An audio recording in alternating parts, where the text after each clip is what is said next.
President Obama sitting down for an exclusive interview with our own Bill O'Reilly today. The pair burning through a lot of topics in just a few minutes, including the IRS scandal and Benghazi. Let's bring in our political insiders now, and you can join our conversation on Twitter at Harris Faulkner, at FN Insiders, hashtag Fox Report Weekend. To my direct left, John LeBoutillier, former Republican congressman for New York.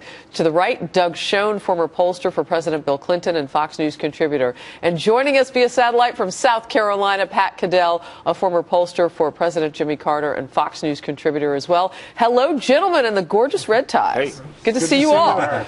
All right, so you watched the president. Pat, I'm going to go to you first. You watched this interview. What stood out to you? I was amazed at the disingenuousness of the president.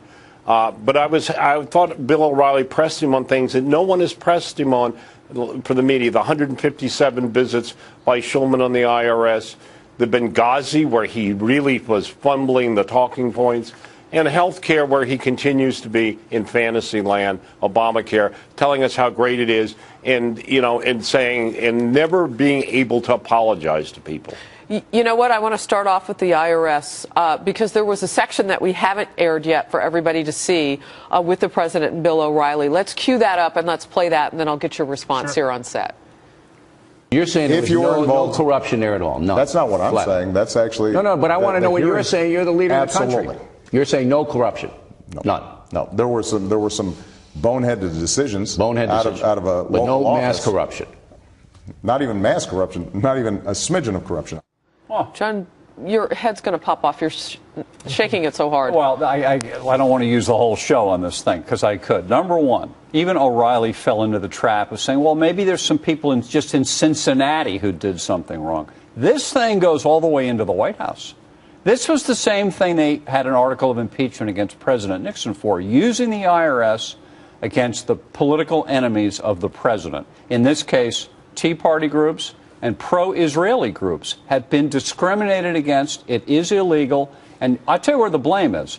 The House GOP has not investigated this thing aggressively and properly. And that's why he could get off it today. Harris, what concerned me about the whole interview was the president basically, to use a Nixonian word, stonewalled. Bottom line, he pushed back on IRS, Benghazi. Indeed, on every issue, Harris, he just said the facts weren't the facts. You know, I want to go back to Benghazi with you, Pat Caddell. And this is coming from our national security correspondent, Catherine Herridge. And she wrote this just a moment ago after watching the president. For those interested on Benghazi, President Obama's characterization of the attacks as some systematic organized attack, not being that, appears to be in direct conflict with the recent bipartisan Senate Intelligence Committee report on the findings. Your thought, Pat? Yeah, it's to continue. It's once again, as I said, dissembling. The president, it's sophistry. The president is telling things, a story, a narrative that's not true. It is basically to serve political expediency. It's the same narrative that he used previously and that the administration did, and he just smiles and thinks he can get away with it. And today he got pressed a little bit, but I go to John's point. The failure of the Republican Party to stand up for the country and have real hearings. And the president's excuse, we've already had hearings about that, was the way he was able to fluff everything off because there haven't been any real hearings. There have been half-baked hearings. So what is the ground that Republicans are willing to sort of, I don't want to say die on that hill, but politically so? I mean, are they willing to stick their neck outs on this point on Benghazi, no. That's the Why thing. not? Well, we've gone over this with you every week. The public has said with the very findings that you showed me, Pat has done polling. 180 House members have signed on for a select committee. Not? I think Boehner is doing this makeover of the GOP. He wants to look more cooperative rather than obstructive. He doesn't want to tick off the administration. Pat and Doug have said to me and on here that maybe the administration has something on the Republican leadership. I don't know, but we're not getting what the public wants out of the Republicans. They will not investigate this thing. Okay, let's talk about executive orders now. I want to just kind of jump here because we had asked people on Twitter to respond to this. Is the president overstepping his bounds? Paul Ryan today out of Wisconsin. Wow. Very strong on this point.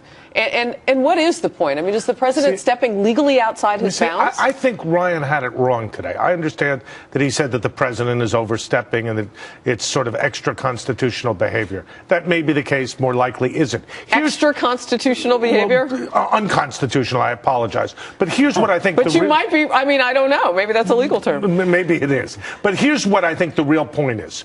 Bottom line, what Ryan didn't say and what the president didn't say is we need bipartisanship. We need to compromise, bargain, fix health care, deal with the jobs crisis, and work on every issue facing our country in a way that puts the American people first and not the political interests of the administration or the Republicans. All right, from Twitter now, LP says Obama filibustered this interview. Pat? Filibuster. Yeah, well, that's a new word. I like that. That's a new word. I like that. That's very good. I think he did. He basically, as I said, had his SWAT, his fly swatter, which was, we had hearings.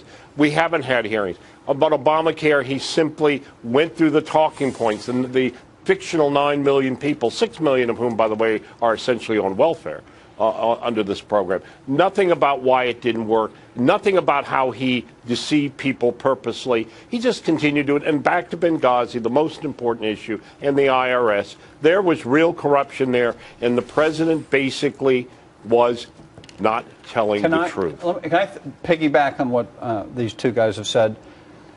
The Republicans in the House need to study the lesson on how to run an investigation from the New Jersey Democrats, right? Who in a month have destroyed Chris Christie, right? That's number one. They need to learn how to run. What did you say, Pat? What?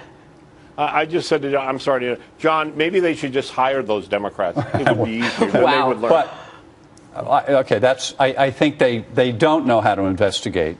And do they want to, John? Well, that's the thing. This is my other point. Why wouldn't they, though? Why is it expedient for them not to? Well, let me tell you that Pat and Doug and I do not have a political motive here. We want the truth. What was the CIA doing in Benghazi? What did they know? Why were the talking points changed? All that stuff.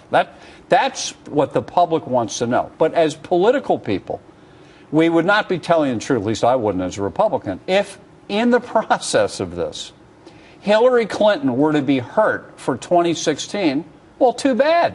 That should be in the calculus of the Republicans. You don't think the Democrats in New Jersey are thinking we're going to destroy Chris Christie for 2016? Democrat will eventually take over. That's very interesting. All right, so we're